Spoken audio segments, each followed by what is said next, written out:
कहा जाता है कि जो महाकाल भक्त है उसका काल कुछ नहीं बिगाड़ सकता।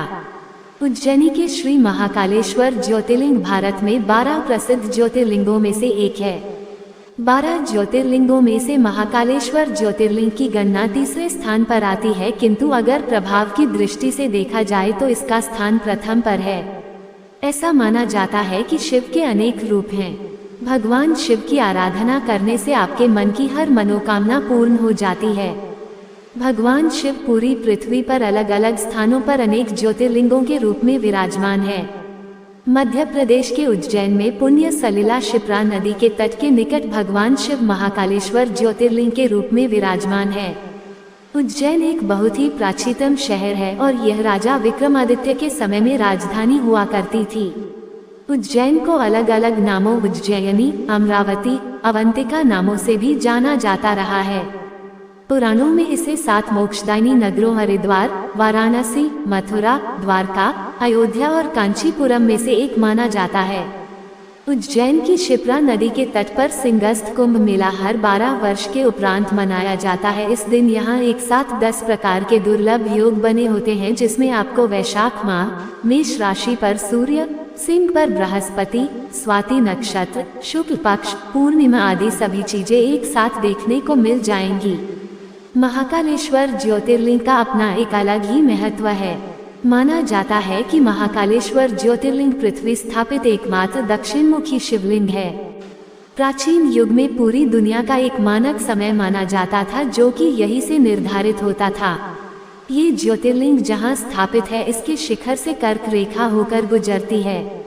इसे पृथ्वी की नाभि स्थल की मान्यता मिली हुई है। इस श्लोक ये पता चलता है कि आकाश में तारक लिंग प्रसिद्ध है और पाताल की बात करें तो हटकेश्वर लिंग प्रसिद्ध है, और अगर पृथ्वी पर देखा जाए तो महाकालेश्वर ज्योतिर्लिंग ही एक मान्य ज्योतिर्लिंग है। महाकाल के इस मंदिर का निर्माण 6वीं शताब्दी में किया गया था। अगर इतिहास को पढ़ा जाए तो पता चलता है कि उज्जैन में 1107 से 1788 तक यवनों का शासन हुआ करता था। इनके शासनकाल में लगभग 4500 वर्षों की हिंदुओं की प्राचीन धार्मिक परंपरा व मान्यताओं को पूरी तरह से खंडित व नष्ट करने का भरसक प्रयास किया। मराठा राजाओं ने मालवा क्षेत्र में आक्रमण करके 22 नवंबर 1728 में अपना आधिपत्य स्थापित कर लिया। इसके बाद उज्जैन का खोया हुआ गौरव पुनः लौटा और सन 1731 से 1809 तक ये नगरी मालवा की राजधानी बनी रही। मराठों के शासनकाल में उज्जैन में 2 महत्वपूर्ण घटनाएं घटी, जिसमें पहला महाकालेश्वर ज्योतिर्लिंग की पुनः प्रतिष्ठित किया गया तथा यहाँ पर क्षिप्रा नदी के तट पर सिंहस्थ पर्व कुंभ मेला स्नान की पूरी व्यवस्था की हुई। उज्जैन के लिए लोगों के लिए मंदिर एक बहुत ही बड़ी उपलब्धि थी और फिर बाद में राजा भोज ने महाकालेश्वर मंदिर की पुरानी प्रतिष्ठा को वापस स्थापित किया, बल्कि इसका भव्य निर्माण कराया। महाकालेश्वर ज्योतिर्लिंग को लेकर एक बहुत ही अनोखी कहानी जुड़ी हुई है। अवंतिका नाम से एक रमणीय नगरी थी, जिसे आज हम उज्जैन नगरी के नाम से जानते हैं, जो भगवान शिव को बहुत प्रिय है। शिव पुराण के कोटि रुद्र संहिता में महाकालेश्वर ज्योतिर्लिंग की कथा का विस्तार से वर्णन किया गया है। इसी नगरी में एक बहुत ज्ञानी व शिव भक्त ब्राह्मण रहता था। इनका नाम वेदप्रिया था। उनके 4 आज्ञाकारी पुत्र थे। ये भगवान शिव के बहुत बड़े भक्त थे। वो हर रोज पार्थिव शिवलिंग बनाकर विधि पूर्वक पूजा किया करते थे। रत्नमाल पर्वत पर एक दूषण नाम का राक्षस रहता था, जिसको ब्रह्मा जी से वरदान प्राप्त था। वह वरदान के अहंकार में वह धार्मिक व्यक्तित्वों को परेशान करता था। उसने उज्जैन के ब्राह्मण पर आक्रमण करने का विचार बना लिया। दूषण अवंती के ब्राह्मण को परेशान करना शुरू कर दिया था। वह ब्राह्मण को कर्मकांड करने से मना करता था। वह धर्म कर्म के कार्य को करने से रोकता था। सारे ब्राह्मण उससे परेशान होकर शिव भगवान से अपनी रक्षा के लिए प्रार्थना करने लगे। ब्राह्मणाई के विनय पर भगवान शिव ब्राह्मणों के रक्षा के लिए साक्षात महाकाल के रूप में प्रकट हुए। शिव भगवान ने अपने शक्ति से दूषण को भस्म कर दिया। भक्तों ने भगवान शिव से वहीं स्थापित होने की प्रार्थना की तो भगवान शिव वहां पर ज्योतिर्लिंग के रूप में विराजमान हो गए। इसी वजह से इस जगह का नाम महाकालेश्वर पड़ गया, जिसे आप महाकालेश्वर ज्योतिर्लिंग के नाम से जानते हैं। एक महाकालेश्वर मंदिर के रोचक तथ्यों में से एक तत्व भस्म आरती भी है। भस्म आरती की कहानी शिवलिंग की स्थापना से ही देखी जाती है। राजा चंद्रसेन शिव बहुत बड़े उपासक माने जाते थे।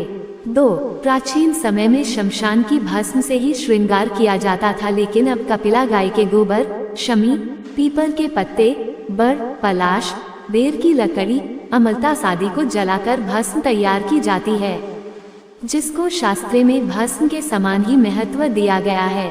रोज सुबह भोर से पहले सुबह 4 बजे आरती की जाती है और विधिवत तरीके से मंत्र के उच्चारण द्वारा भस्म चढ़ाई जाती है। 3 महाकालेश्वर ज्योतिर्लिंग से एक बहुत ही रहस्यमय और रोचक तथ्य यह है कि ऐसा माना जाता है कि इस मंदिर के पास व उज्जैन नगरी में कोई भी राजा या मंत्री रात नहीं गुजार सकता है, और यदि कोई ऐसा करता है तो इसे इसकी भारी कीमत व दंड भुगतना पड़ता है। कहा जाता है यहाँ के राजा महाकाल स्वयं है। इसको लेकर बहुत सारे उदाहरण भी प्रसिद्ध है। एक बार की बात है, देश के चौथे प्रधानमंत्री यहाँ पर एक रात गुजारी थी तो अगले दिन ही उनकी सरकार गिर गई थी। 4 महाकालेश्वर एक बहुत ही विशाल परिसर में मौजूद है। वहाँ पर बहुत सारे देवी देवताओं के छोटे बड़े बहुत सारे मंदिर है। मंदिर में प्रवेश करने के लिए आपको मुख्य द्वार से गर्भगृह तक की दूरी तय करना पड़ता है। इस रास्ते में कई सारे पक्के रास्ते को तय करना पड़ता है। गर्भगृह में प्रवेश करने के लिए पक्की सीढ़ियां बनी हुई है। 5 मंदिर में एक प्राचीन कुंड स्थित है वर्तमान में, जहां महाकालेश्वर ज्योतिर्लिंग विद्यमान है।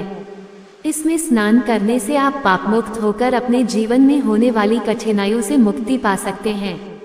आध्यात्मिक मान्यताओं व विद्वानों के मतानुसार इस पूरी पृथ्वी का केंद्र बिंदु व पृथ्वी की नाभि यही है और सारी सृष्टि का संचालन महाकाल यहीं से करते हैं। 6 ये 3 भागों में बटा हुआ है। नीचे के भाग में हम महाकालेश्वर, बीच में ओंकारेश्वर और ऊपर के भाग में श्री नागचंद्रेश्वर मंदिर को देखते हैं। गर्भगृह में विराजित भगवान महाकालेश्वर का विशाल शिवलिंग दक्षिण दिशा में है, इसीलिए इसको दक्षिणमुखी शिवलिंग कहा जाता है, ज्योतिष में जिसका विशेष महत्व होता है।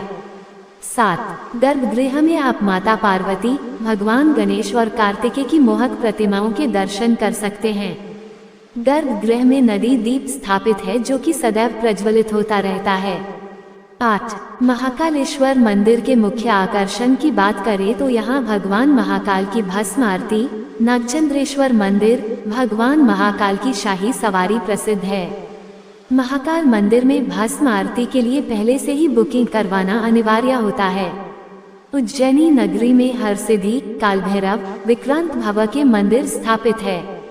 9 हर 12 वर्ष के बाद पड़ने वाला कुंभ मेला यहाँ का सबसे बड़ा मेला है, जिसमें देश विदेश से कई साधु संत आते हैं और बहुत ही ज्यादा तादाद में श्रद्धालुओं का जमावड़ा लगता है।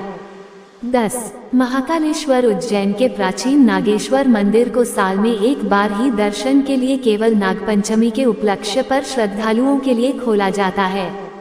इसी के साथ साथ श्रावण मास में भगवान महाकाल की शाही भव्य सवारी भी निकाली जाती है। 11 हर सोमवती अमावस पर उज्जैन में श्रद्धालु पुण्य सलिला क्षिप्रा स्नान के लिए पधारते हैं। फागुन पक्ष की पंचमी से लेकर नवरात्रि महोत्सव तक महाकालेश्वर ज्योतिर्लिंग के विशेष दर्शन, पूजन व रुद्राभिषेक किया जाता है। वीडियो को अंत तक देखने के लिए धन्यवाद। यदि आपको यह वीडियो पसंद आया है तो कृपया इसे लाइक और शेयर अवश्य करें। साथ ही चैनल को सब्सक्राइब करके बेल आइकन को प्रेस कर दें। ओम नमः शिवाय।